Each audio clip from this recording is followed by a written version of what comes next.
এরপরে প্রশ্ন হলো, কাদের জন্য রোজা রাখার ব্যাপারে ছাড় দেওয়া হয়েছে? রোজা অবস্থায় স্বামী স্ত্রীকে স্পর্শ করতে পারবে কিনা? রোজা রাখার ব্যাপারে ছাড় দেওয়া হয়েছে 4 শ্রেণী মানুষের জন্য। কয় শ্রেণী মানুষের জন্য? 4 শ্রেণী মানুষ রোজা না রাখলেও চলবে বা রাখবে না।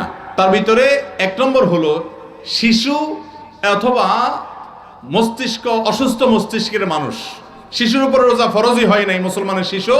আর যার মস্তিষ্ক অসুস্থ বা আপনার বিকৃত মস্তিষ্ক বা পাগল বলি আমরা যাকে, অসুস্থ মানসিক রোগী, তো এইরকম মানুষ যে ব্যক্তি সুস্থ মস্তিষ্ক সম্পন্ন, তার উপর রোজা আবশ্যক নয়। 2, ওই নারী, যেই নারীর সন্তান প্রসব পরবর্তী ব্লিডিং চলছে, নেফাস চলছে অথবা মাসিক চলছে, এই মহিলার জন্য রোজা ছাড়, বরং সে এই টাইমটা রোজাগুলো পরে রাখবে।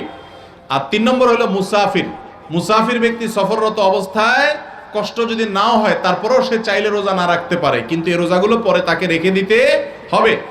আর 4 নম্বর হলো অসুস্থ ব্যক্তি, যে ব্যক্তি রোজা রাখার কোনো ক্ষমতা নাই, অথবা বৃদ্ধ মানুষ রোজা রাখার সক্ষমতা নাই, তিনি রোজা না রাখলে ছাড়া আছে, কিন্তু এই রোজাগুলো পরে তাকে রাখতে হবে, অসুস্থ ব্যক্তি যদি সুস্থ হয়।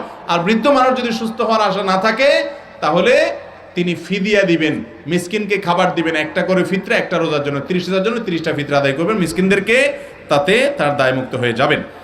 এছাড়া বাকি সব মানুষ উপর রোজা রাখা আবশ্যক। রোজা অবস্থায় স্বামী স্ত্রীকে স্পর্শ করতে পারবে কিনা? স্বামী স্ত্রীকে বা স্ত্রী স্বামীকে রোজা অবস্থায় স্পর্শ করতে পারবে, কোনো অসুবিধা নাই। এবং স্পর্শ করা ব্যাপারে নবী করিম সাল্লাল্লাহু আলাইহি ওয়াসাল্লামের হাদিস থেকে স্পষ্ট অনুমোদনও আছে। তবে এই স্পর্শ করার ফলে যদি তাদের রোজা ভঙ্গ হয়ে যাওয়ার উপক্রম হতে পারে, এরকম পরিস্থিতি হবে বলে মনে হয়, নিজেদেরকে নিয়ন্ত্রণ করতে পারবে না মনে হয়, ওই পর্যায় পর্যন্ত যাওয়া জায়েজ নাই। এমনিতে স্পর্শ করাতে কোনো অসুবিধা নাই, স্বামী স্ত্রী একে অন্যকে। রোজা ও তারাবির সালাতের কোনো নিয়ত আছে কিনা? নিয়ত তো সব ইবাদতের আছে। ইন্নামাল আমালু, কোনো